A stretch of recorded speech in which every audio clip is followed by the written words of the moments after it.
Welcome to ReliableInformationSystems.TV. My name is Klaus, and this video is about data-driven companies and about the implications of being data-driven on the IT department. And today I have a very special guest, an old friend of mine, Furtakal. Hi Klaus, thank you for having me as your guest. He's professor of computer science in Ankara, and Furt, maybe you want to tell our audience why you are here today. Well, I'm an assistant professor at the Computer Engineering Department in Hacettepe University in Ankara. I'm currently interested in data science, also data management and cloud computing.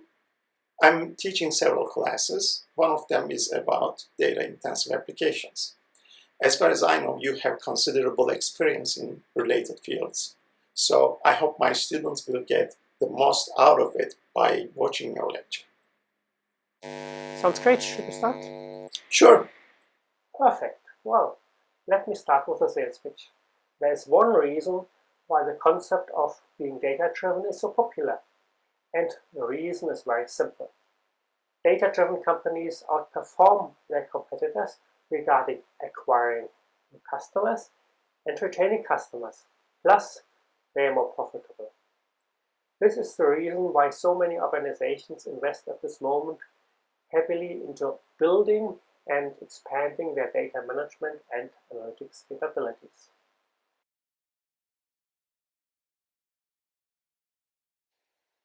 Data-driven, that's easy to understand. Companies and organizations want to base their decisions on actual data, respectively on insights generated from actual data. In other words, the days are gone that some senior executive might tell you, "You always did like this, I have 30 years of experience." Instead, companies want to let the data speak for itself.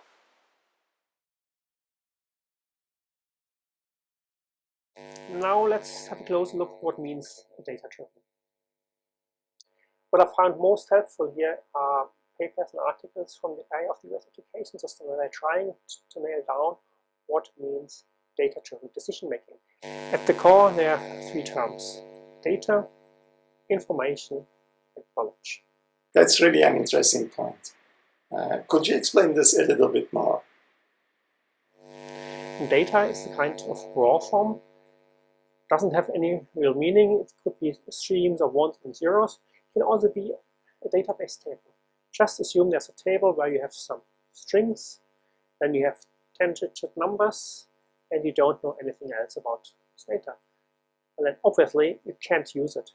What you need is to understand the context of the data. And what makes data to information is that we put it into context and give the data a meaning. Well, this 10-digit number, that's an account number.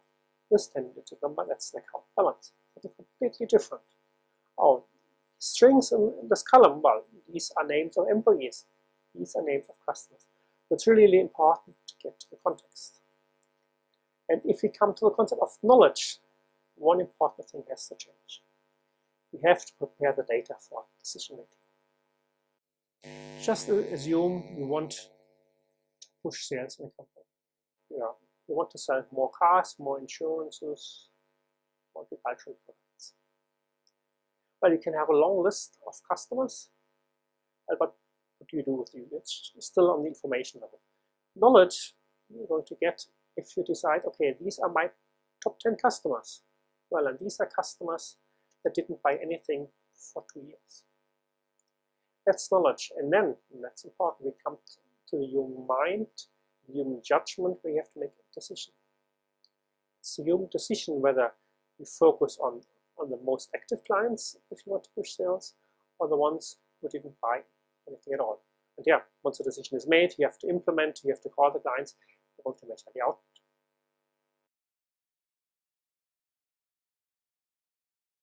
Two concepts are important. The first one is self-service business intelligence. So the user, well, they see the list in the business intelligence tools, but they don't want to go anymore to some developers who need weeks to prepare new reports. They want to be able to get new insights by themselves.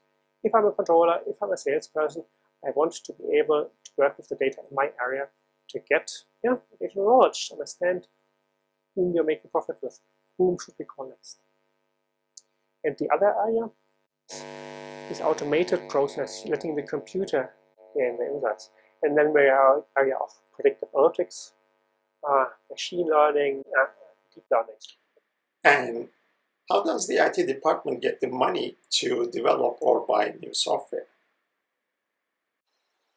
An abstract statement that data-driven companies outperform their competitors might inspire your senior management to start a program for transforming the company to make it more data-driven. However, if you want to get money, if you want to get an IT project funded, the company is expecting a concrete business case, most probably, where you tell them what money do you want to have, what are you going to deliver. News is that economic research identified 4 ways how IT investment can generate value for the business. So let's have a look at them. First, the first benefit is informational benefit. So it's about delivering information to decision makers. The second benefit, this relates to transactional benefits. So you want to improve daily operations, make them more efficient, cut costs. One example is, well, you use the same amount of employees to do double of the work in the future. The third area is strategic benefits. You use your additional insights to address the market differently or to change the nature of products. Look, for example, Airbnb, Uber, all these new companies. Here you use additional information, additional insights to change the way the market works. And the fourth benefit, it's transformational. It's a little more abstract, so more difficult to calculate. You say, well, we have clever employees. Once we put the new tool with additional features, additional functionality in place, they're clever, they're going to use it, and so the next month, next year, once they get used to the tool, they're going to work more efficient than today. Klaus, can you elaborate this a little bit more? What you mean with the interplay of ITM business? Unleashing the benefits of being data-driven requires the collaboration of the IT department and the business. The starting point is always a business question or business problem. Often, it's inspired by strategic goals of the business. The next step is to define the project scope. This is a joint activity of the business and the IT department. They answer questions such as which exact business problem to address, the technologies to be used, the features to be implemented, and the overall business case. Then the IT department will work on getting the data and using the data to build machine learning or analytics model which can be used to answer the business question to support the business making better decisions. In parallel, the business works on adapting its processes for the new technology. They have to be ready to use the additional features and the additional input they get once the tool is implemented. When both are ready, the business and the IT, the business starts working with the new business processes. Sounds good. So, what is your takeaway message from today? There are 3 take-home messages for you. Take-home message number 1. The IT department has to shift its focus away from just generating reports and towards generating knowledge. For example, by providing better input for human decision makers or by automating decision making. The second take-home message is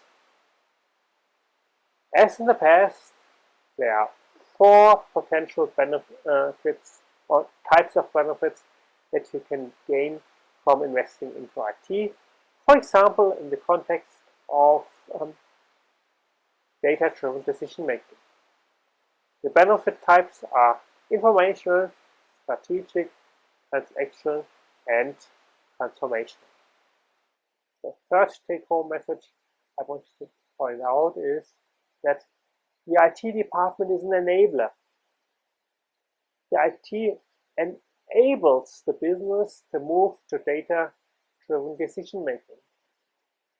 Projects in this area can only succeed if the business is willing to invest time and if they are willing to redesign and adapt their processes to benefit from all the new functionality, from all the analytics, from all the machine learning, from all the AI that the IT department is providing for them.